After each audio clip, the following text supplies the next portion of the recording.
하나님의 말씀 한 곳 더 보겠습니다.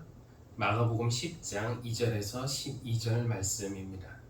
바리새파 사람들이 다가와서 예수를 시험하여 물었다. 남편이 아내를 버려도 됩니까? 예수께서 그들에게 대답하셨다. 모세가 너희에게 어떻게 하라고 명령하였느냐? 그들이 말하였다. 이혼 증서를 써주고 아내를 버리는 것을 모세는 허락하였습니다. 그러나 예수께서는 그들에게 말씀하셨다. 모세는 너희의 완악한 마음 때문에 이 계명을 써서 너희에게 준 것이다. 그러나 하나님께서는 창조 때부터 사람을 남자와 여자로 만드셨다. 그러므로 남자는 부모를 떠나서 자기 아내와 합하여 둘이 한 몸이 된다. 따라서 그들은 이제 둘이 아니라 한 몸이다. 그러므로 하나님이 짝지어 주신 것을 사람이 갈라 놓아서는 안 된다. 집에 들어갈 때에 제자들이 이 말씀을 두고 물었다. 예수께서 그들에게 말씀하셨다. 누구든지 아내를 버리고 다른 여자에게 장가드는 사람은 아내에게 간음을 범하는 것이요. 또 아내가 남편을 버리고 다른 남자와 결혼하면 그 여자는 간음하는 것이다. 이는 우리에게 주신 하나님의 말씀입니다. 아멘. 이제 가을입니다. 가을은 풍성함과 외로움, 꽉 참과 텅 빔, 이 두 가지 정서를 배경으로 하는 그런 계절인 것 같습니다.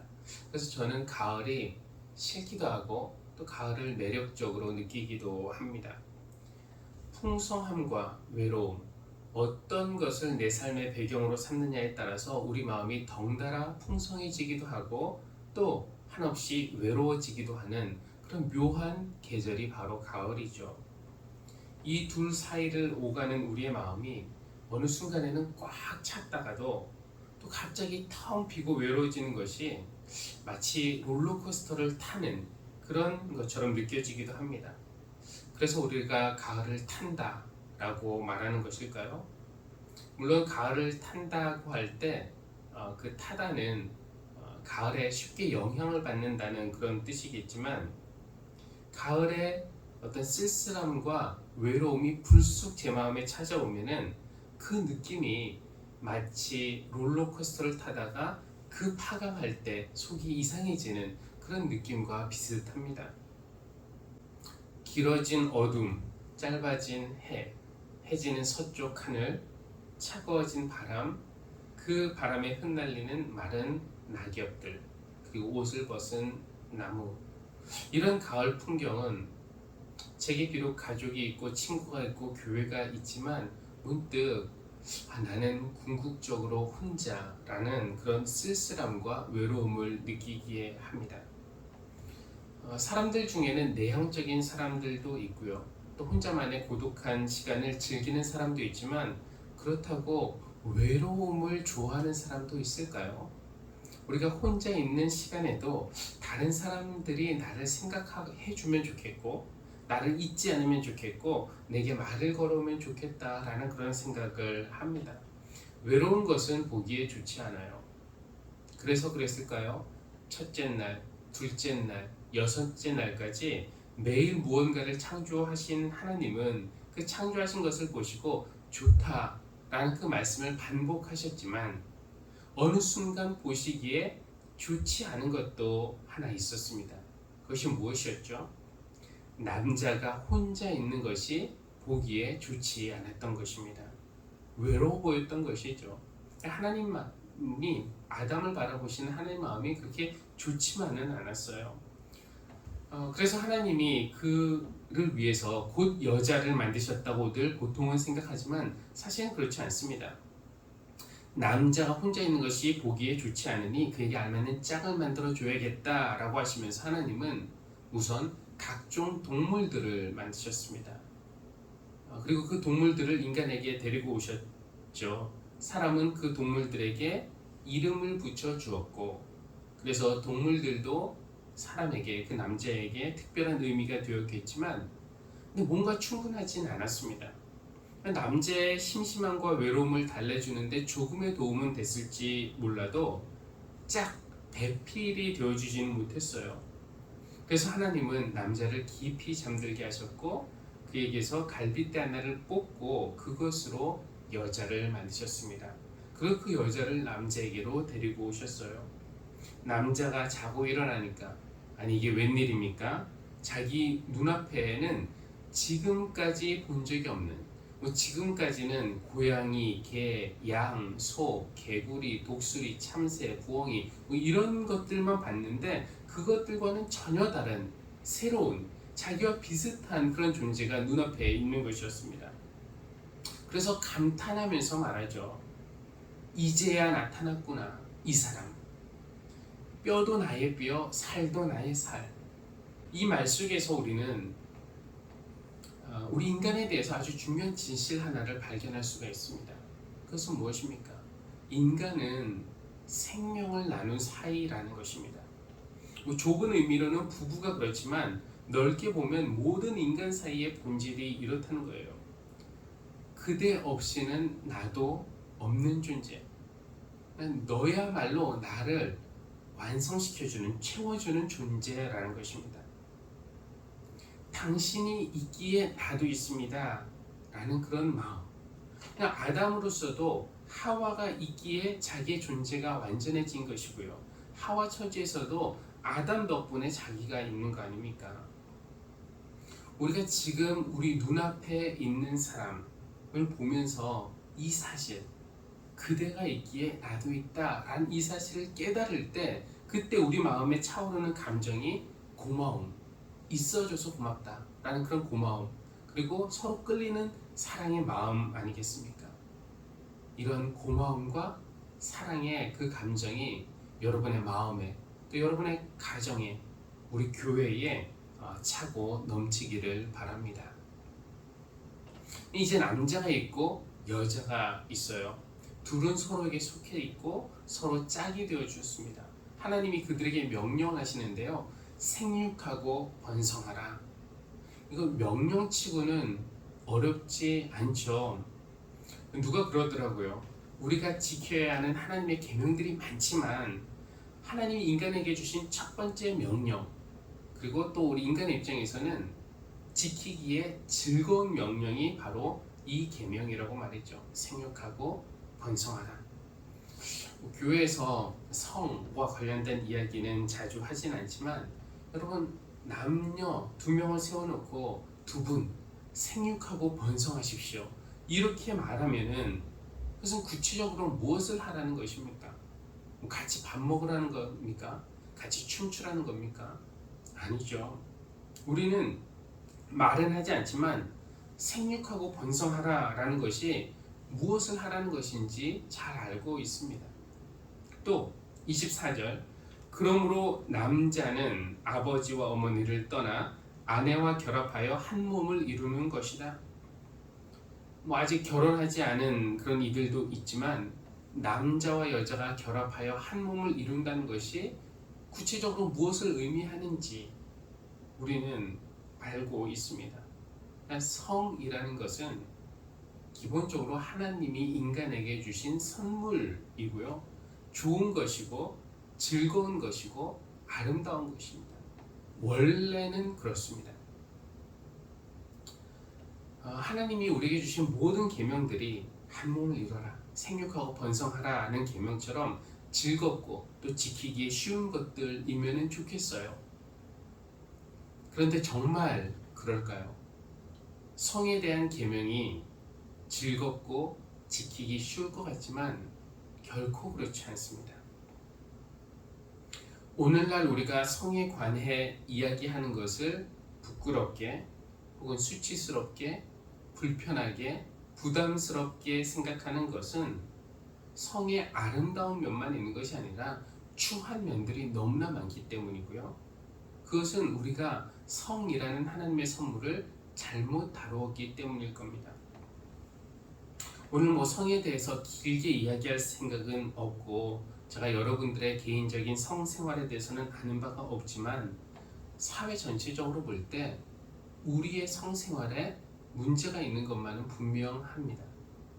성이 상품화되어서 거래되기도 하고요. 힘과 지위를 이용해서 강제로 성을 취급하기도 하고요. 허락되지 않은 성관계를 갖기도 합니다. 이 잘못 다루어진 성이 일으키는 문제들은 이루 다 말할 수가 없어요. 학교, 직장, 교회 이런 문제들이 발생하지 않는 곳이 없습니다. 그래도 가장 1차적인 문제가 발생하는 곳은 가정이겠죠. 부부 사이가 깨지는 것입니다. 즐거우나 괴로우나 부하거나 가난하거나 건강하거나 병들거나 죽음이 우리를 갈라놓을 때까지 하나님과 사람들 앞에서 당신만을 사랑하겠다고 약속했던 그런 엄숙한 혼인서약이 깨지는 일들이 종종 있습니다. 여러분, 이것이 어떻게 된 일일까요? 창세기 1장과 2장에서 생육하고 번성하라, 한 몸을 이뤄라는 이 즐거운 계명을 주신 것과 오늘날 우리가 경험하는 가족의 분열과 깨짐, 남녀의 싸움, 이 사이에는 도대체 어떤 일이 일어난 것일까요? 저는 잘 모르겠습니다만 분명한 것은 원래는 그러지 않았다는 것입니다. 원래는 그러지 않았어요. 한 번은 바리새인들이 예수님을 찾아와서 그를 시험하여 물었습니다. 남편이 아내를 버려도 됩니까? 모세는 이혼 증서만 제대로 써주면은 버려도 된다고 허락했는데 우리가 버려도 괜찮은 거죠? 바리새인들이 말하는 모세의 허락은 이 신명기 24장에 나와 있는데요. 이렇게 되어 있습니다. 남녀가 결혼을 하고 난 다음에 남편이 아내에게서 수치스러운 일을 발견하여 아내와 같이 살 마음이 없을 때에는 아내에게 이혼 증서를 써주고 그 여자를 자기 집에서 내보낼 수 있습니다. 모세의 율법에 이렇게 되어 있으니까 살다가 여자가 내가 보기에 수치스러운 일을 했고 그래서 내가 마음에 안 들면은 이혼을 써주고 보내면은 그 율법을 어기는 것이 아니라는 거죠. 일단 그때가 지금 우리가 살고 있는 시대와는 매우 다른 시대였다는 것을 염두에 두고 들으시면 좋겠습니다. 이 계명은 남성들에게 주는 계명입니다. 남녀 모두에게 주는 것이 아니라 남성들에게 주는 계명이에요. 이때는 여성에게 권리라는 것 자체가 없었던 시대였습니다. 이혼을 한다? 그러면 그 이혼의 주도권은 전적으로 남성에게 있었어요. 여성들에게는 선택권이 거의 없었습니다. 남편이 마음에 안 들어요? 그래도 같이 살아야 되고, 남편이 무슨 잘못을 했고 증거도 있어요? 그래도 어쩔 수 없이 같이 살아야 되는 겁니다. 반대로 남편이 나를 마음에 들어하지 않는다? 너무 쉽게 쫓겨날 수도 있는 거죠. 근데 쫓겨나는 것도 억울한데 더 큰 문제는 쫓겨나면 여성의 생계가 막막해진다는 겁니다. 살 길이 없어지는 거예요. 근데 일이 이렇게 심각한데, 그런데 쫓겨날 수 있는 그 이유에 대해서 모세의 율법은 너무 추상적으로 말해요. 쫓겨나기가 너무 쉽다는 것이죠. 아내에게서 수치스러운 일을 발견하여 같이 살 마음이 없으면, 무슨 구체적인 객관적인 그런 기준이 없고 다분히 남편의 주관적인 판단에 따라서 수치스러운 것 같다, 이거 내가 같이 살 마음이 없다 라는 이유로 이혼해도 좋다라는 것이라면은 그럼 여성이 얼마나 이거 취약한 자리에 있는 것입니까? 그러나 예수님은 그렇게 말씀하지 않으세요. 이것은 너희 남성들을 향해서 너희 마음이 완악하기 때문에 모세가 허락은 했지만 원래 하나님의 의도는 아니라는 것입니다. 근데 지금 이 남성들의 관심은 어디에 있습니까? 내가 율법의 범위 안에서, 즉 내가 벌받지 않는 한도 안에서 얼마나 내 마음대로 해도 되는가, 여기에 관심이 있지만 예수님은 하나님의 원래 의도, 그 율법의 정신은 무엇인가에 관심을 두라라고 말씀을 하시는 겁니다. 원래 의도, 하나님께서는 창조 때부터 사람을 남자와 여자로 만드셨다. 그러므로 남자는 부모를 떠나서 자기 아내와 합하여 둘이 한 몸이 된다. 그러므로 하나님이 짝지어 주신 것을 사람이 갈라놓아서는 안 된다. 이것은 단순히 남녀 모두에게 이혼하지 말라는 것이 아니라 당시 이혼 상황에서 약자일 수밖에 없었던 여성들을 보호하시는 차원의 말씀입니다.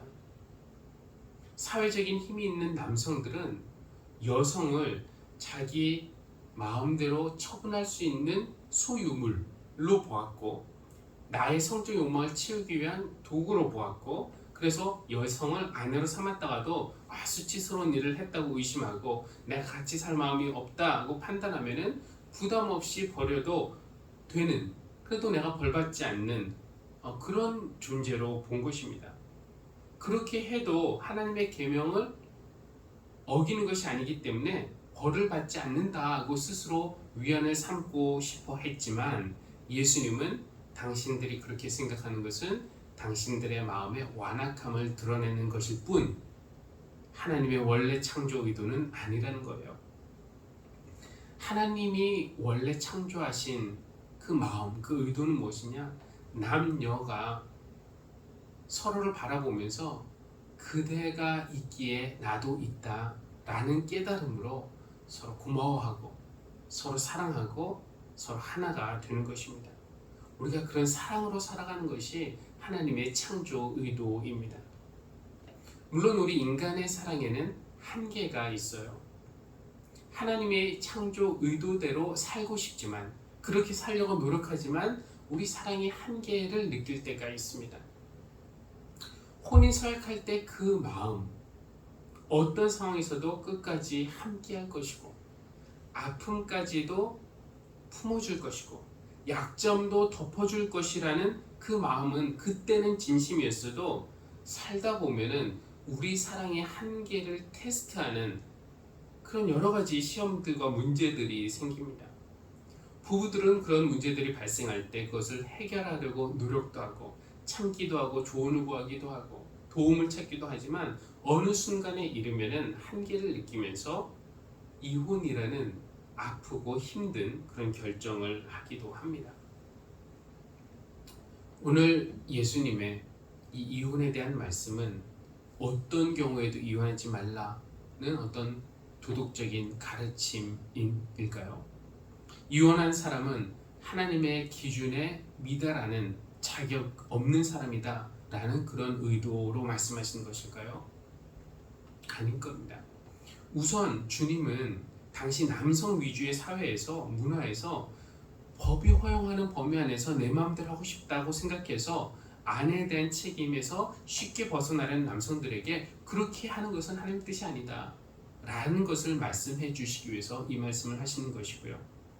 또 한 가지는 우리 주님은 이 말씀을 통해서 하나님이 누구신지를 우리에게 가르쳐 주고 계세요.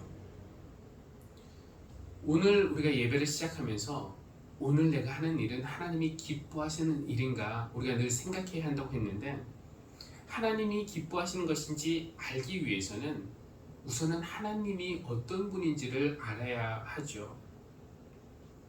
저는 설교를 준비할 때마다 잊지 않고 하려고 하는 것 중에 하나가 무엇이냐면은, 주어진 본문을 듣고 내가 무엇을 해야 하는가 보다는 오늘 이 본문은 하나님이 어떤 분이라고 말씀하시는가에 대한 대답을 찾는 것입니다. 어떤 교훈거리를 찾는 것이 아니라, 교훈거리를 설교하는 것이 아니라 하나님은 이런 분이다 라는 것을 선포하는 것이 설교의 본질이라고 믿기 때문에 그렇습니다. 이렇게 볼 때 오늘 본문은 우리에게 이혼을 해도 된다, 하지 말아야 된다, 이런 것이 핵심이 아니고요, 하나님이 어떤 분인가를 우리에게 알려주는데, 하나님은 우리를 향한 그 사랑에 한계가 없으신 분이십니다.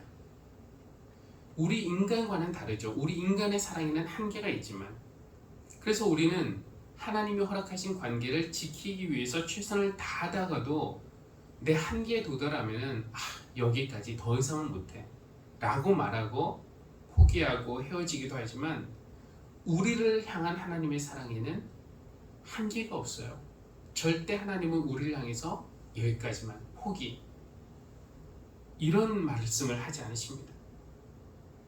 어쩌면 오늘 이혼에 대한 우리 주님의 말씀은 우리의 부부관계에 대한 이야기라기보다는 하나님과 인간의 관계에 대해 보여주는 것일 수도 있겠다 싶습니다.